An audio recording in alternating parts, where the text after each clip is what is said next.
are 40 years old, which for most of human history makes you old. Not wise elder old. Actually old. Bones atching, joints grinding, teeth half-gone old. 3 days ago you cut your leg on a rock while crossing a river. It wasn't deep. It wasn't even that dramatic. And now it's swollen, hot to the touch, and there's a smell coming off it that your own body seems to be warning you about. There is no pharmacy nearby. There is no hospital.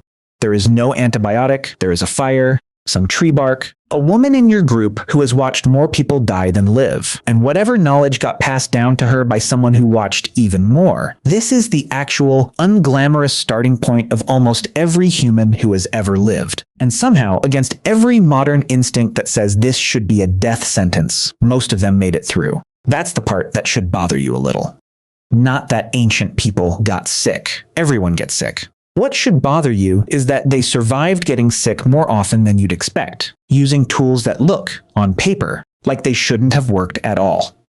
So here's the real question underneath the question. We're dropped into that river crossing moment right now. Infected leg, no modern medicine, nothing but fire and plants, and one experienced woman. Would you actually die? Or would you be surprised at how much of your survival was already written into your own body, waiting to be used correctly? Because that's what this is really about.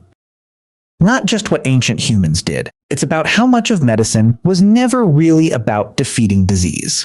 It was about not getting in your own body's way while it did the defeating for you. Let's get the wrong assumption out of the way first, because it's the one that makes people condescending about the past. The assumption is this: ancient people were basically guessing. Random herbs, magic chance, hope, and a 50% survival rate that owed more to luck than logic. Somewhere between a coin flip and a prayer, that assumption is comfortable because it lets modern people feel like the smart generation finally arrived after millennia of darkness. It's also wrong in a way that's almost embarrassing once you look closely. Ancient medicine wasn't guessing. It was pattern recognition running for tens of thousands of years, tested on the only dataset that has ever mattered. Real bodies, real outcomes, real death. If a remedy killed people, it got noticed. If a treatment consistently helped, it got remembered, repeated, and taught to the next healer in line. This wasn't controlled science with double-blind trials, but it also wasn't nothing. It was slow, brutal, generational trial and error, and it produced results that some of it still holds up under a microscope today. Here's the line worth remembering, because we're coming back to it. They didn't need to understand the disease. They only needed to survive it. Keep that in your head. Going to build the actual mechanism now, step by step, cause leading to effect, starting with the most basic problem a human body faces. A wound that refuses to close cleanly. Step 1. An open wound is not actually the danger. Danger is what gets into it. Ancient humans didn't have germ theory. Nobody would formally describe bacteria as a cause of disease until the 1800s. But they had something almost as useful: repeated observation. Wounds that were kept clean, dry, and covered healed. Wounds packed with dirt, left exposed to flies, or touched by unwashed hands turned deadly. You don't need to know what a bacterium is to notice that pattern. You just need enough dead relatives to make you pay attention. Step 2. Once that pattern was noticed, healers started reaching for substances that, without anyone knowing why, actively fought the thing they couldn't see. Honey is the best example, and it shows up independently in Egyptian, Sumerian, Greek, and Chinese medical traditions, which tells you something. This wasn't one lucky culture stumbling onto a trick. It was multiple civilizations arriving at the same answer, because the answer actually worked. Honey has extremely low water content, which pulls moisture out of bacteria and essentially dehydrates them to death. It's also naturally acidic, and certain types produce hydrogen peroxide as a byproduct of an enzyme bees add to it. None of that was known. What was known was simpler. Wounds packed in honey didn't rot as fast. Step 3. And this is where it gets more specific. Egyptian medical papyri, the Ebers papyrus in particular, dated to around 1550 BCE, describe wound dressings combining honey with grease and lint, essentially creating a barrier that kept the wound moist, sealed, and resistant to infection. Modern wound care, for what it's worth, now recommends keeping wounds moist rather than dry, because dry scabs actually slow healing. The ancient Egyptians weren't running clinical trials. They were 3,000 years ahead of a wound care debate that modern medicine only settled in the 20th century.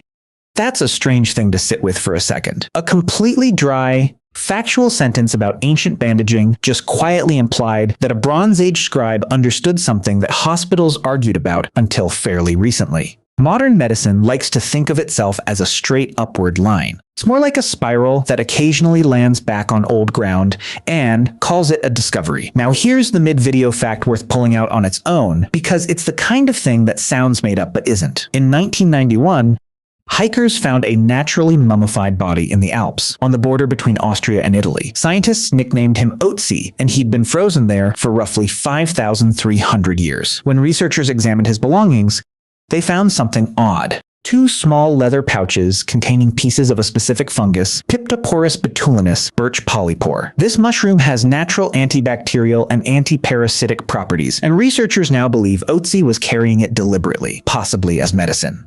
He also had whipworm eggs in his intestines, a parasite the fungus is known to help against. A man who died over 5,000 years ago was, quite possibly, carrying his own personal medicine kit made from a mushroom tucked into a leather pouch, on purpose. That's not superstition. That's a first aid bag back to the chain, because wounds were only one part of the problem. The other part was pain, and pain management is where ancient pharmacology gets genuinely impressive. 4. Willow bark. You've ever taken aspirin, you've taken a synthetic descendant of this plant. Ancient Sumerian clay tablets from around 3000 BCE and later Egyptian papyri describe using willow bark and leaves to reduce pain and fever. The active compound, salicin, converts in the body into salicylic acid, the same family of molecule that modern aspirin is built from. Nobody in ancient Sumer knew about prostaglandins or inflammation pathways. They knew that chewing this specific bark made the pain smaller. That was enough. Step 5. And this is the part that gets uncomfortable, because it's not all good news. Ancient healers also reached for opium poppy, and it worked genuinely powerfully as a painkiller and sedative. Sumerian and later Egyptian texts describe its use explicitly. But the same properties that made it useful also made it dangerous, and there's real historical debate over how well ancient healers understood dosage, dependency, or the line between pain relief and poisoning your patient slowly. This is one of those places where scientists and historians genuinely disagree. Some argue ancient use was fairly controlled and ritualized. Others argue that misjudged doses quietly killed people who were technically being treated. Honest answer is we don't fully know how many deaths were medicine and how many were medicine gone wrong, because the two often looked identical from the outside. That uncertainty is worth sitting with, because it's the truth of most ancient medicine.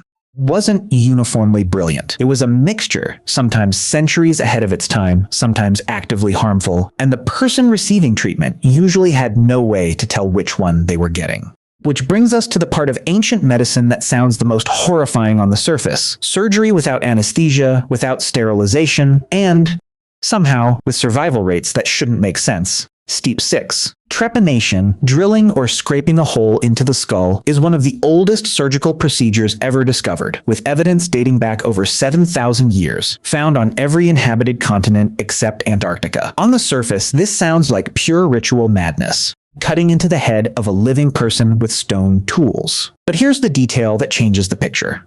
Archaeologists can tell the difference between a skull that was trepanned after death and one where the bone shows healing. New bone growth around the edges of the hole, and a striking number of trepanned skulls show exactly that kind of healing. Which means the patient didn't just survive the surgery. They lived long enough afterward for their skull to remodel itself around the wound. Some skulls show evidence of multiple trepanations performed at different points in the same person's life, meaning they survived the procedure, recovered, and apparently thought it was worth doing again. Step 7, and here's the mechanism behind why this occasionally worked instead of simply killing everyone. Trepanation was likely used at least sometimes to relieve pressure from skull fractures or swelling caused by head trauma, a genuinely useful medical intervention that modern neurosurgery still performs in a more controlled form called a craniotomy, to relieve intracranial pressure. The ancient version was almost certainly done for other reasons too, releasing evil spirits, treating seizures believed to be supernatural, ritual practices we can only guess at, but underneath the ritual explanation, some of these surgeries were solving a real, physical, measurable problem. Pressure building up inside a skull that had nowhere else to go. It's worth pausing here, because it's genuinely funny in a bleak way. An ancient healer with a sharpened stone and zero understanding of the brain accidentally landed on a procedure that's still, structurally, part of modern emergency neurosurgery. Somewhere, A neurosurgeon with 15 years of training is performing a more precise version of something a Neolithic healer figured out by trial, error, and probably a fair number of failures nobody bothered writing down. Step 8 moves away from the individual body and into something bigger, the group, because survival wasn't only about treating illness after it happened. It was about noticing patterns of illness before they spread, and that instinct shows up earlier than most people assume. Ancient communities, long before anyone used the word contagion, developed behaviors that functioned exactly like early quarantine, isolating the sick, avoiding contact with the dead in certain ways, burning or burying contaminated material. The Hebrew Bible's Book of Leviticus contains detailed instructions for isolating people with skin diseases outside the camp until symptoms resolved, essentially a religious framework wrapped around an epidemiological instinct. Didn't know about pathogens. They knew that sickness seemed to follow people, and that putting distance between the sick and the healthy seemed to slow it down. Step 9 is the quieter one. It's arguably the most consistently life-saving piece of ancient medical knowledge across every culture: midwifery.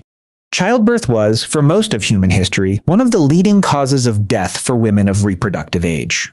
And yet, across radically different cultures — Egyptian, Greek, Roman, Chinese, indigenous, American — experienced midwives developed remarkably consistent functional knowledge. How to reposition a breech baby, how to manage bleeding, which herbs helped contractions along, how long labor could safely run before intervention was needed. This knowledge was almost entirely oral, passed woman to woman, rarely written down, because midwives were rarely the ones holding the pen. It's one of the largest bodies of functional ancient medical knowledge, and it's also one of the least documented, mostly because history has a habit of writing down the healers it considered important and letting the rest disappear.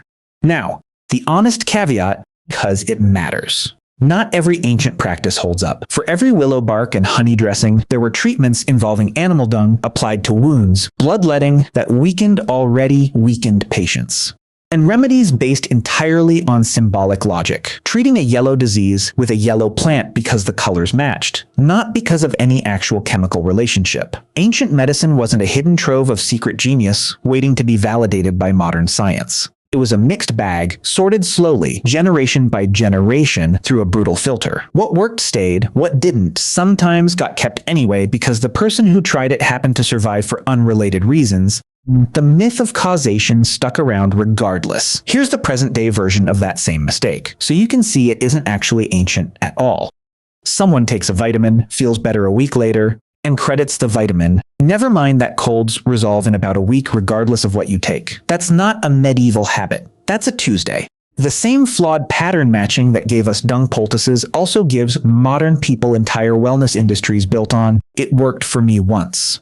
The tools have changed. The reasoning error hasn't moved an inch. And that's really the through line here. Once you strip away the shock value of skull drilling and moldy bandages, ancient humans weren't operating on a completely different logic system than you. They were running the exact same core operating system: observe, repeat what worked, avoid what didn't, pass it down, just without the microscope, without the periodic table, without the ability to isolate a single variable and test it in the lab. What they had instead was volume. Thousands of years, millions of bodies, enough repetition to eventually separate the honey from the dung, even without knowing why one worked and the other didn't. Modern medicine likes to draw a hard line between then and now. Superstition on one side, science on the other. Honest picture is messier. A meaningful chunk of pre-modern medicine wasn't wrong exactly. It was unexplained. The mechanism was invisible to them, but the outcome was real, and outcome was the only thing they were actually able to measure. Go back to that river crossing. Your leg is swollen hot and starting to smell. There's no pharmacy. There's fire, bark, honey if the group has any stored, and a woman who has done this before many times for many people, some of whom lived and some of whom didn't, and she remembers which was which. She doesn't know what a bacterium is. She doesn't need to. She knows what worked the last 4 times someone's leg looked like yours, and she's about to do exactly that again. Didn't need to understand the disease. They only needed to survive it. And more often than you'd expect, they did not because they were lucky, but because somebody, a very long time before you, paid very close attention to what kept people alive, made sure it didn't get forgotten.